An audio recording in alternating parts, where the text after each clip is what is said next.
그런 말을 누구에게 하라는 것입니까? 일러준들 그 누구가 듣겠습니까? 보십시오. 귀를 틀어막고 들으려고 하지도 않습니다. 보십시오. 여호와의 말씀쯤은 우습게 알아 아예 들을 마음이 없습니다. 여호와의 노음이 속에서 부글거려 저는 견딜 수가 없습니다. 새벽을 깨우는 거룩한 기도자 여러분, 주의 말씀을 마음에 담아 하늘아버지께 부르짖는 일, 시대의 죄악과 고통과 아픔을 끌어안고 울부짖는 애통의 기도가 복이 되어 하늘 위로와 평안으로 담대히 일어서는 복된 날이 날마다 새롭기를 소망합니다.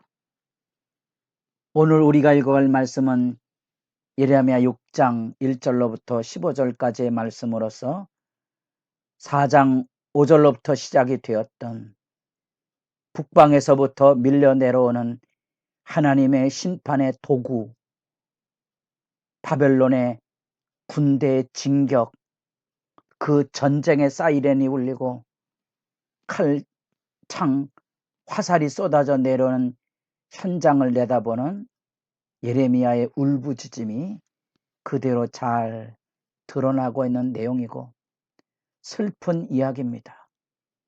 시온이 그들에게 영원히 멸망하지 않고 하나님의 집이 거기 하나님의 성전이 있고 발등상이 있는 우주의 중심이라는 이 예루살렘이 무너지리라 누가 생각이나 했겠습니까?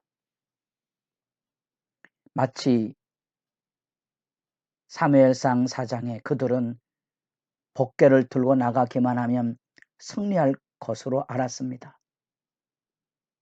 법궤를 들고 나오는 것을 보고 블레셋이 다 벌벌 떨었는데 정작 그 전쟁에서 참패하고 법궤를 빼앗겨 버립니다. 무엇을 의미합니까? 법궤가 있다고 하나님의 약속 시온의 땅이 있고 예루살렘 성전이 있어도 하나님과 맺은 언약 구원의 진실이 무너지면 아무 쓸데 없다는 사실입니다. 그 진리를 깨우치는 선지자들의 심정과 아픔을 우리가 이 말씀을 통하여 공유하게 됩니다. 마치 부모와 자녀 간에 넘지 못할 이 간극처럼 이야기가 계속 겉돌 수밖에 없는 슬픈 자리. 그러나 눈앞에 벌어지는 참상이 예레미야에게는 너무 아파 곧 닥쳐올 불이 떨어질 상황인데 백성들은 태평하고 재수없는 얘기한다고 그의 입을 틀어막으려고 하는 시대와 싸워야만 했습니다. 놀라운 사실은 베냐민 자손들아 예루살렘 가운데서 피난하라. 두구아에서 나팔을 부고 베나케렘에서 깃발을 들라. 재앙과 큰 파멸이 북방에서 엿보아오미니라. 이 베냐민 지파를 중심으로 위쪽은 전부 북이스라엘입니다. 멸망의 땅들입니다. 이 과거의 슬픈 이야기를 추억하게 하는 그런 내용들이며 전쟁이 다가와 있음을 선포하고 있는 실체적인 거명들입니다. 아름답고 우아한 시온의 딸을 내가 멸절하리니 목자들이 그 양떼를 몰고 와서 이런 말은 선지자들이 쓰는 언어 파괴적인 용례지요. 목자요? 목자는 양떼를 돌보는 건데 북방의 이 목자는 군대를 의미합니다. 여호와가 이 북방의 군대를 몰고 와서 우아한 시온 자기 백성을 치신다는 거죠. 받아들이기 어려운 내용이죠. 우리가 현실 속에 부딪힐 때 우리가 하나님의 말씀을 어기고 세상으로 갔다가 어려움을 만나면 하나님이 치셨다고 그럽니다. 하나님이 치신 게 아니죠. 죄의 싹시 무너뜨린 거지 하나님이 무너뜨린 게 아니잖아요. 우리가 요즘 홍수로 사회에 혼란이 가중되고 있는 상황입니다만 그게 천재냐, 그게 어쩔 수 없는 일이냐, 인재냐 이런 논쟁은 따져봐야 무슨 소용이 있습니까? 그 안에 담겨져 있는 아픔이지요. 그 안에 담겨져 있는 아픔입니다.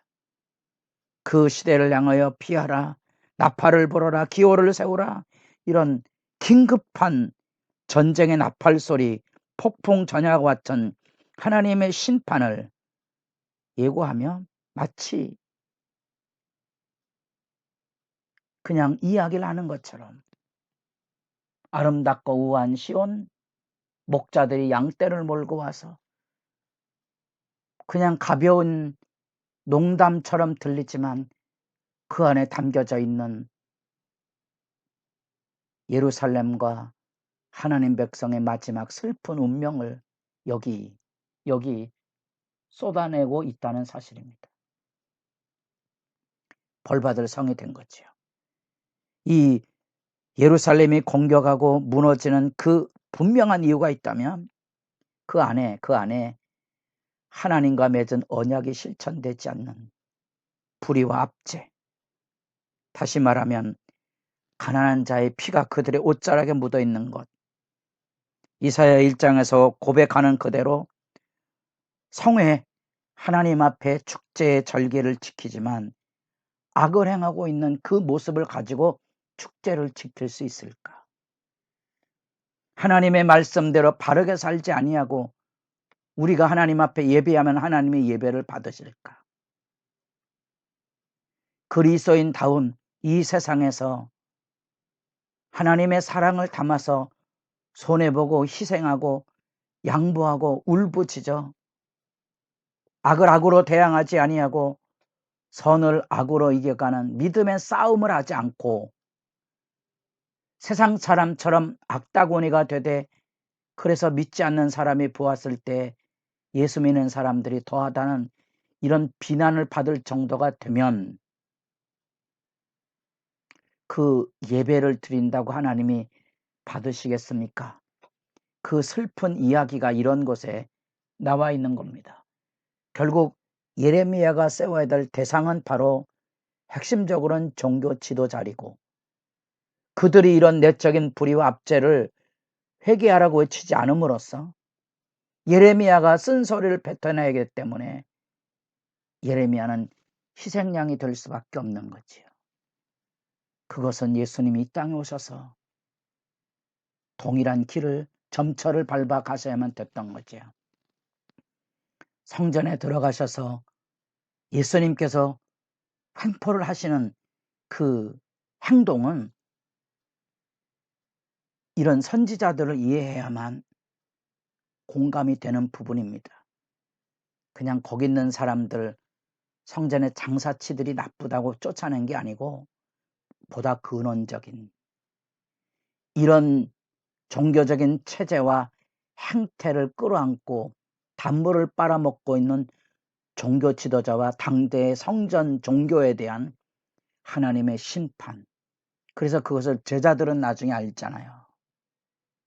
무화과 나무가 말라 비틀어졌다는 거.